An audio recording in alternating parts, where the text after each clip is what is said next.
Well, students, in the last classes, we have seen the pricing models for European and American options. In this lecture, we will introduce another type of options which is called exotic options. What is meant by exotic option? If you go back, the European and American option, the payoffs of these options depends only on underlying assets price at a particular time. Say HT, if you recall, is given by maximum of 0 ST minus K if it is a call option, and maximum of 0 comma K minus ST for put off, right? So in that sense, we can say that the payoff in the European and the American option depends on the underlying asset at one particular time only. Of course, it also depends on K, which is the strike, but that is something which is fixed and which is known to us a priori. So you can consider the payoff as a function of the underlying assets price at some particular time T, right? Such options are also called path independent options. There are also path dependent options. They are the options whose payoff depends on the underlying assets price at more than one level, that is time level. Okay, it can depend on S1, S2, S3 up to ST, not only on S. Such options are called path dependent options. There are many path dependent options, out of which we will see only Asian options. See, such options are also called exotic options. Let us now see what is meant by Asian option.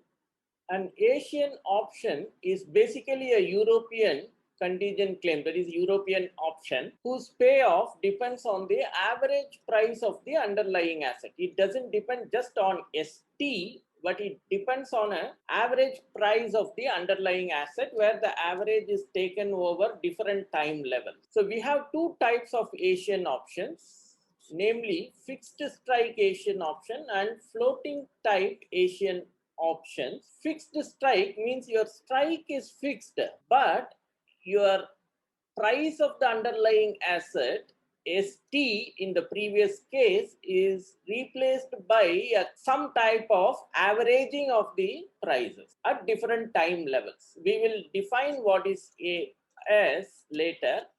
Okay, time being, it represents some kind of averaging of the underlying assets prices at different time level. Okay, since you are fixing the strike and replacing the underlying assets price by the average, this is called the fixed strike.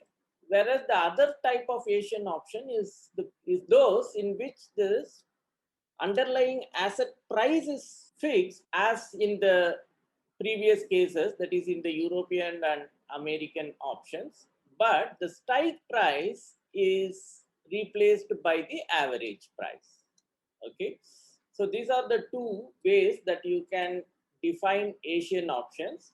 Since AS is an average price among the price of the asset at different time levels, you can see that HT is actually, in both the cases, whether they are call or put, it depends on the price of the underlying asset at different time level, right? Therefore, these are path dependent options, that is Asian options or path dependent options or exotic options. There are many other types of options which we will not discuss here. We will just have a quick look at Asian options. Before going into the pricing model of an Asian option, let us first see what are the different ways that we can define the average price AS. There are at least 4 ways that we can define the average function AS. Some of them are listed here. First is the discrete arithmetic average, given by A of S is equal to 1 by n into the summation k equal to 1 to n sk. The same idea in the continuous form you can write as A of s is equal to 1 by t times integral 0 to t s of t dt. We can also define the average in the geometric average sense. In the discrete case, it is given by A of s is equal to product k equal to 1 to n sk to the power of 1 by n. And in the continuous case, it is exponential 1 by t into integral 0 to t log st dt. There is nothing new in the pricing model for the Asian option at a very basic level. Therefore, we will not go into the detailed theory of it. Rather, we will just illustrate the pricing model with an example where we will take the time partition as T0, T1 and T2, that is two levels of time, and we take the payoff at time t equal to T2, that is the expiration, as maximum of 0, 1 by 2 into S1 plus S2 minus K. So therefore, it's a fixed strike Asian option, with the average being the discrete arithmetic average. Remember, the Asian options are basically European type. Therefore, the option can be exercised only at the time t equal to capital T, which is the expiration date. For the sake of illustration, let us take the price of the underlying asset at time t equal to 0, that is S0 as 100, the strike as 90. We will take U as 1.1 and D as 0.9. Further, we will take the prevailing interest rate as R is equal to 0.1 during the option period, that is from 0 to capital T. So therefore, we have to find the per period interest rate. Since we have two periods, 0 to T by 2 and T by 2 to T, therefore, the per period interest rate will happen to be 5%, that is 0.05. If there is no confusion, I will denote it also by R. Note, we are given U, we are given T, and we are given R, both together. Now we can find what is P star. P star is equal to 0.75. You can check that, and therefore 1 minus P star is 0.25. With this, we have obtained all the basic parameters for the pricing model. From here, keeping this as equivalent to ST in our European pricing model, the rest of the idea goes exactly the same as the European pricing model. For the given U as 1.1 and D as 0.9, we can get the stock price process lattice diagram given like this, right? So the payoff at t is equal to T2, which is the time of expiration, can be given by H2, 2, which is nothing but H2 UU, right? That comes from this as S2 and correspondingly this as S1. Therefore, it is maximum of 0, 110 plus 121 by 2 minus 90, right? That is equal to maximum of 0, 115.5 minus 90, that is equal to 25.5. Similarly, H2 1, which is H2, you can take it as UD, that you will take this as S2 and this as S1, and you can check that this happens to be 14.5, and this may also be H2 DU. In that case, you will first go down and then up. Therefore, your S2 is same as 99, but your S1 becomes 90, and that gives me 4.5. And finally, H2 0, which is equal to H2 DD. For this, we take S2 as 81 and S1 as 90 as before, and in that case you will have 0 because it goes below, I think, K, and therefore you get a negative number there, and hence we have H2 as 0. Let us put these numbers in a clear form. So we got H2UU equal to 25.5, H2UD equal to 14.5, du equal to 4.5 and h2 dd equal to 0. As usual, we will calculate the value process using a backward induction technique as explained exactly in the case of the European option. Therefore, at time t equal to t1, the values are given by V11 is equal to, if you recall, it is 1 by 1 plus R. If you recall, R is 0.01, therefore it is 1.05 into H2U into P star plus H2 UD into 1 minus P star, right? Let us substitute the numbers here. We get 25.5 into P star is given by 0.75 plus 14.5 into 1 minus P star is given by 0.25, and that is approximately equal to 21.666. It will go on like that. We can just truncate it. Similarly, V1 naught is equal to 1 by 1.05 into H2 du into P star plus H2 dd into 1 minus P star. Substituting the corresponding numbers, we get 4.5 into 0.75 plus 0, that is approximately equal to 3.2143. As per the pricing model, we take H1. Okay, so this is the value of the option at time level t equal to 1, which will be replaced for the payoff to calculate the next time level, that is t equal to 0. Okay, that is taken as the value V1, which is given like this. V11 if the up direction was chosen by the stock, and V10 if it was a down, right? And proceed exactly the same way as previous, but now for the time level t equal to t naught. So you are taking H11 as this and H10 as this. Therefore, V naught is equal to 1 by 1 plus R into H11, that is H1U, right?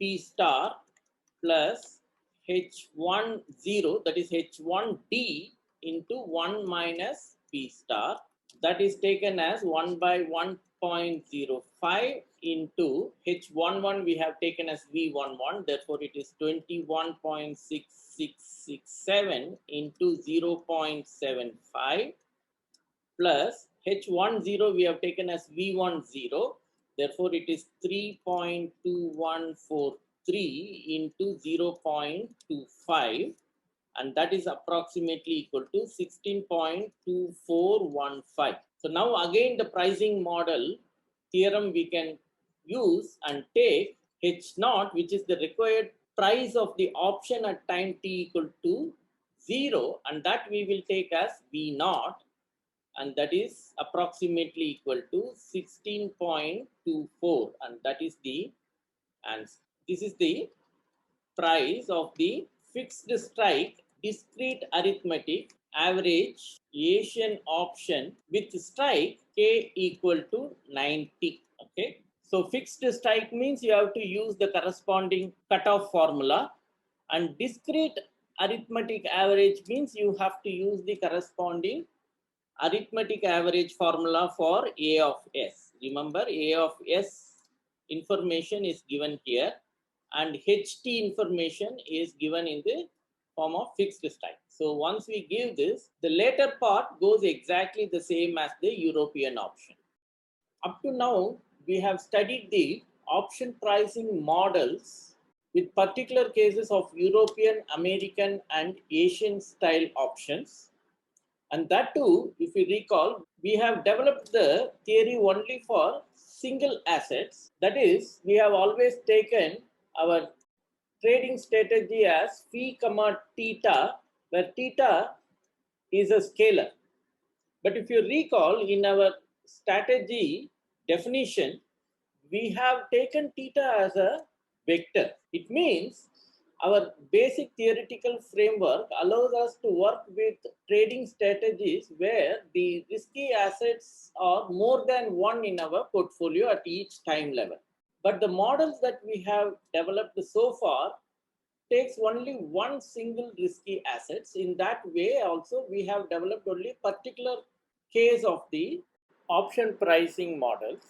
We can generalize these concepts to a multi-asset model, which is also called finite market models. We will not go into details in this direction, but we will just give certain important theorems in the finite market models. For this, we need a general framework called Martingale Theory, which unifies the financial concepts and gives a general framework to analyze general markets.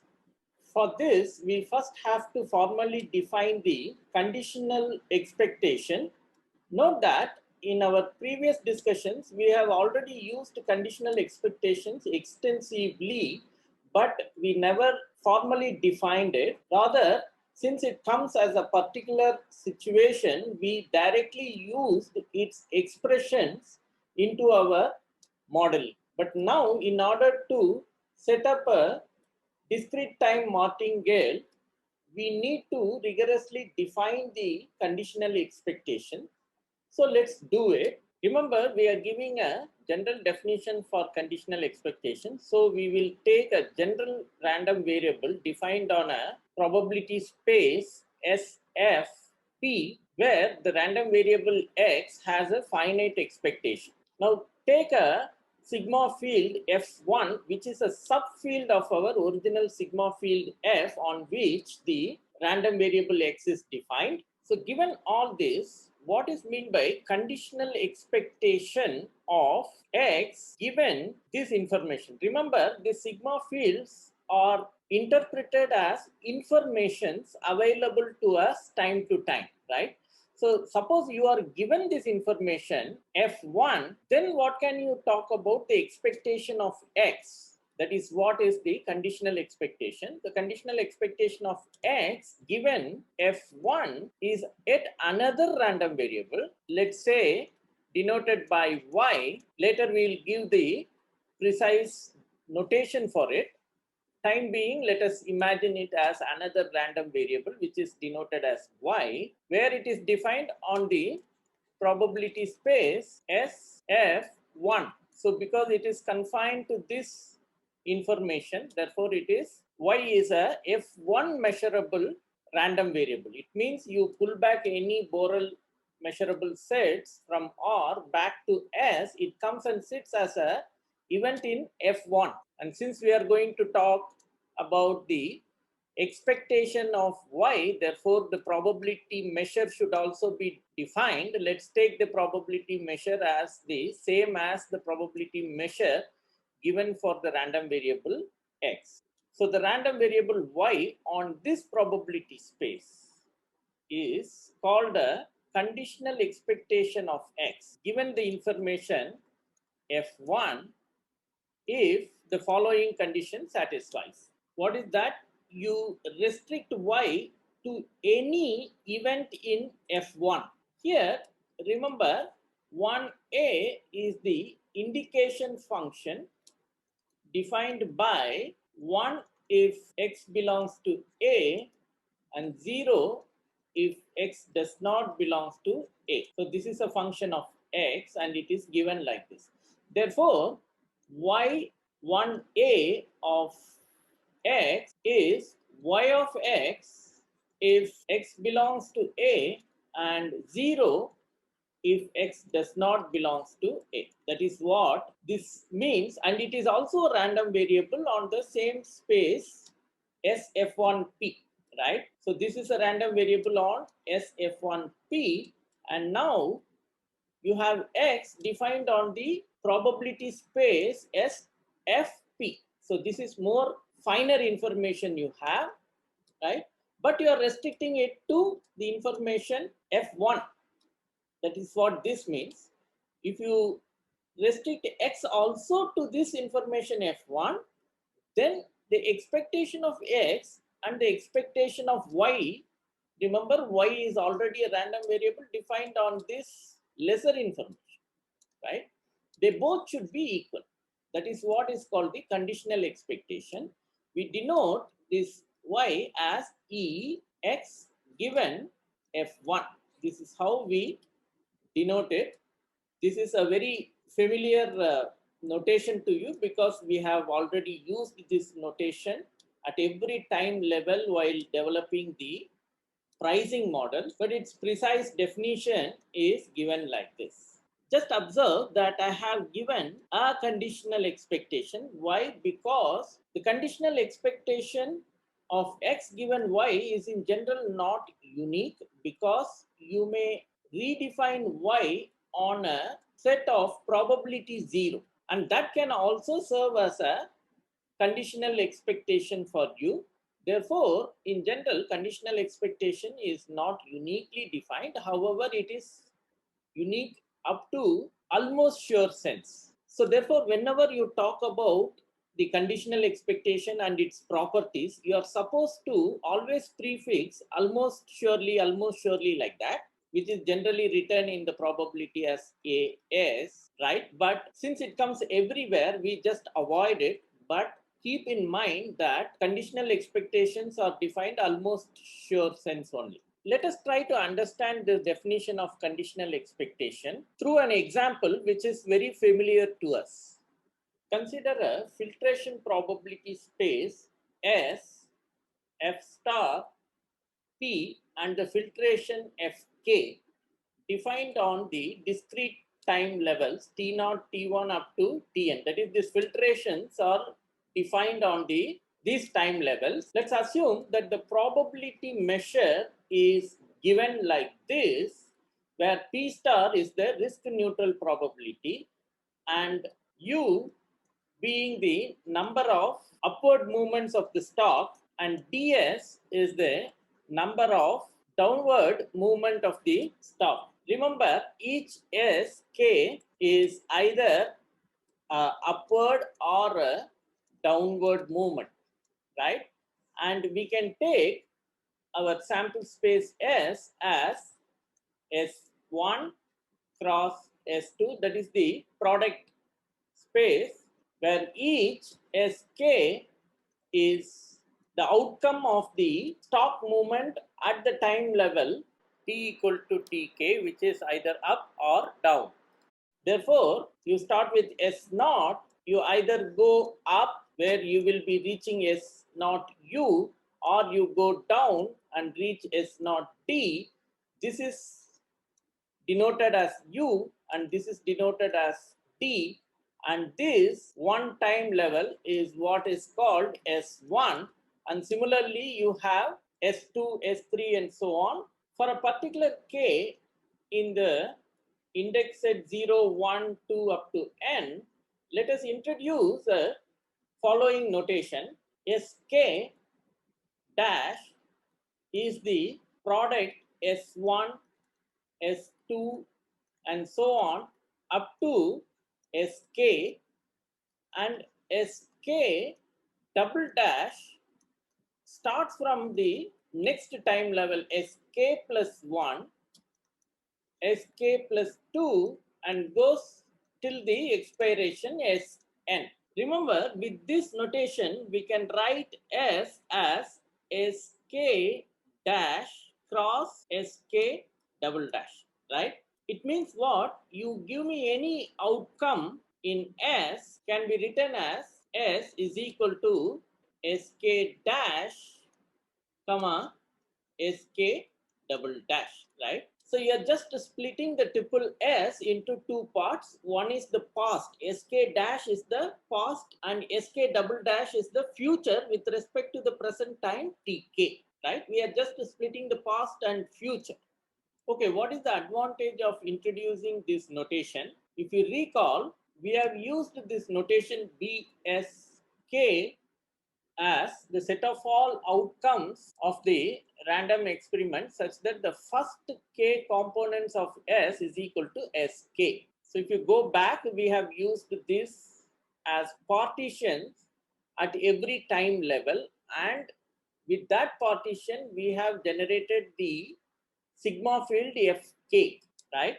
So now with this new notation, this B can be written as, for any given Sk dash in the past set Sk dash, we can write this Bsk as Sk dash, which is fixed because you have fixed this component, and you are varying only the future component Sk double dash. Okay, so only Sk double dash is varying, whereas Sk dash is fixed, and that gives you one typical Bsk dash. For instance, if you are in second level, then B UU is nothing but set of all S in S such that the first S suppose is taken as S1, S2 and S3, then S1 has to be U and S2 has to be also U, right? So you fix this, and this can vary now. Either S3 can be U or D. So that can vary, but the first two components are fixed. So that we can write now in a better notation. Now coming back to the random variable, let's take a random variable on the filtration probability space S, F star, P and the filtration Fk.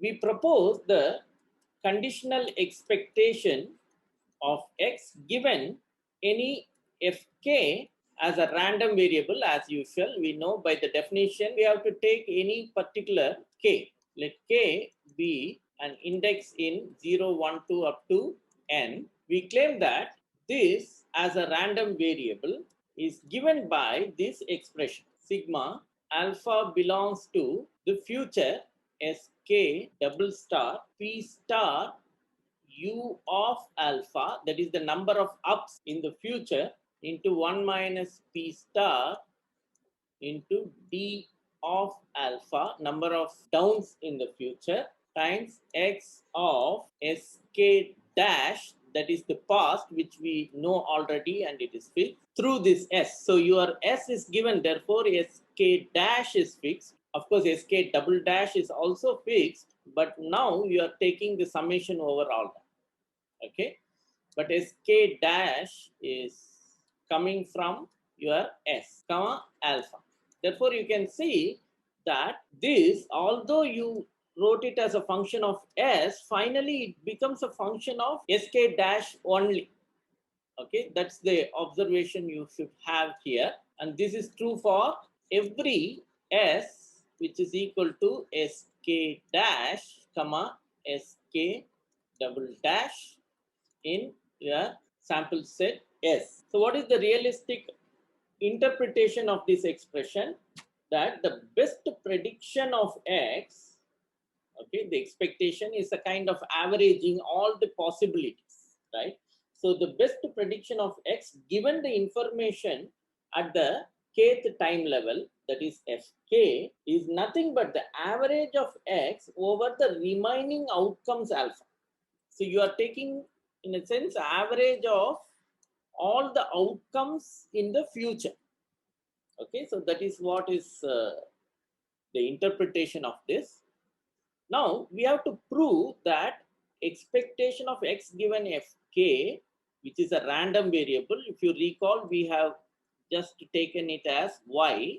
So Y of S, okay, is given like this. Note that Y is defined on the probability space S, but the sigma field, that is the information, is Fk and P.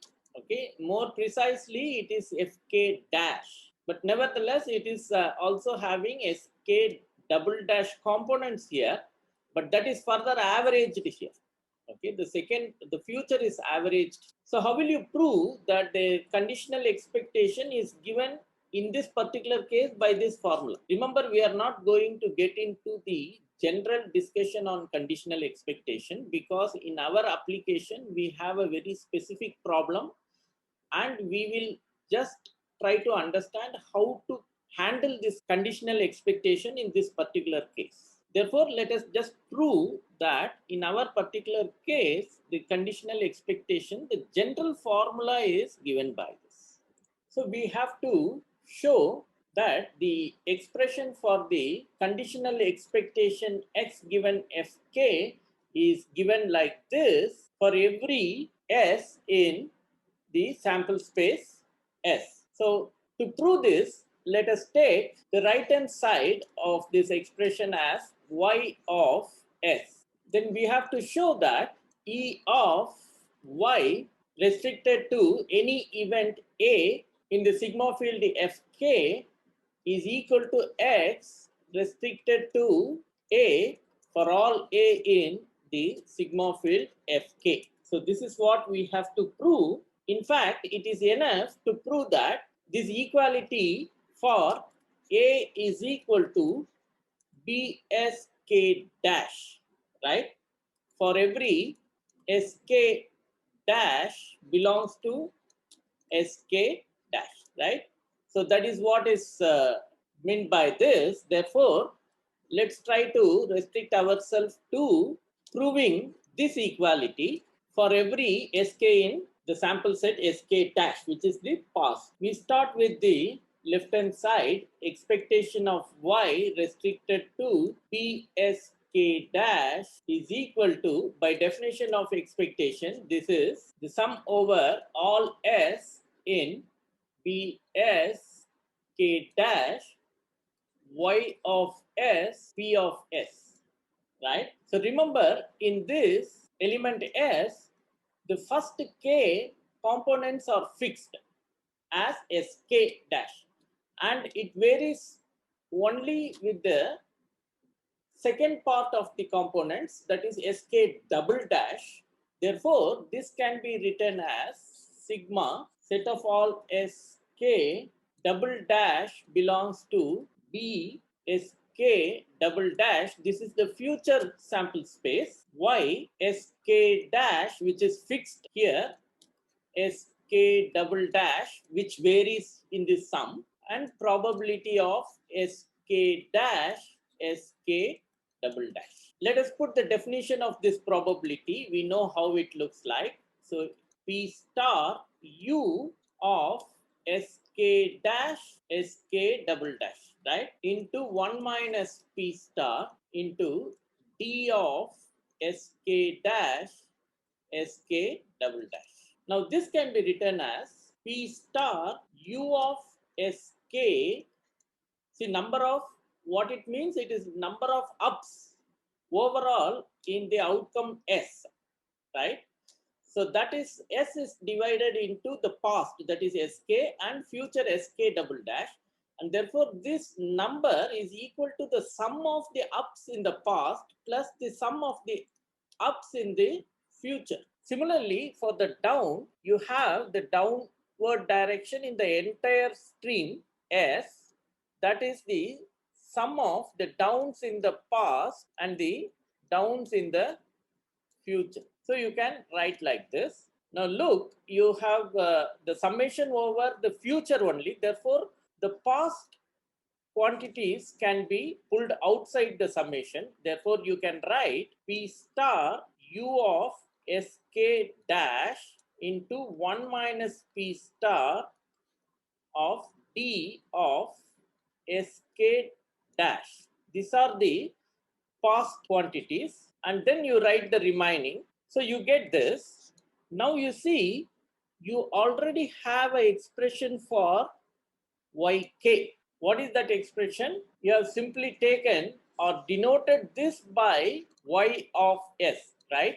Remember, we have taken this and we have to prove this is equal to E of x1 bsk dash. This is what we have to prove. In this process, we have taken y of s as this, so that I can substitute here, correct? If I substitute that here, we will get this expression. Remember, the left hand side is E of y1 bsk dash, which we want to prove it as equal to E of x1 bsk dash. That we have written like this, where we have pulled out the past probability and then the summation over the future y of sk dash sk double dash times the probability for the future. This we have just substituted here. You can see that the future component, that is sk double dash, is frozen in this term by taking a summation over all such future terms, right? Therefore, this will also be independent of the future terms, which is actually the index for this sum, right? So therefore, this entire term can also come out of this summation, and thereby we can rearrange these expressions as this, where your first term is as it is kept here, and this entire term is pulled out of this sum and kept here, and the remaining this sum sk double dash belongs to sk double dash into the probability, that is this one, is kept here. So we have reduced our expression for E of y restricted to bsk dash as this expression. Now we can observe that this is equal to 1. So I leave it to you to see why it is. So this term will just go off and you have only left out with this into this. That is, we are left out with this expression for E of y restricted to bs dash, that is the past probability which was taken out of the sum, and then we have the remaining term which is coming from this y, and that is given by this, and then there was one more bracket that has become 1 now. Let us try to rearrange this term. This can be written as sigma alpha belongs to sk double dash. I can bring this back inside, and then I can write p star u of sk dash plus u of alpha, right? When it comes inside, it gets multiplied, and then 1 minus p star. Again, I am bringing this part inside and merging it with this to get d of sk dash plus d of alpha into this as it is x of sk dash comma alpha. Now what is this? This is the sum of the past number of ups and the future number of ups. Therefore, that I can write as p star into u of sk dash comma alpha and 1 minus p star d of sk dash comma alpha, x of sk dash alpha. And this is precisely the definition of expectation of x restricted to your set bsk dash, because bsk dash is the set of all s. Remember, bsk dash is the set of all s in s such that your first k terms is sk dash and the last k plus 1 to n belongs to sk double dash, right? The first k components of s is fixed as sk dash and the remaining components are varying, right? That's what you are doing. Your remaining components you are varying, that is alpha is varying in sk double dash, and that you are taking as a summation with this probability, and x, that is precisely your expectation of x restricted to this set. Okay, so this is what we have to prove, and this is proved. So therefore, this is by definition, this expression is precisely your conditional expectation of x given fk.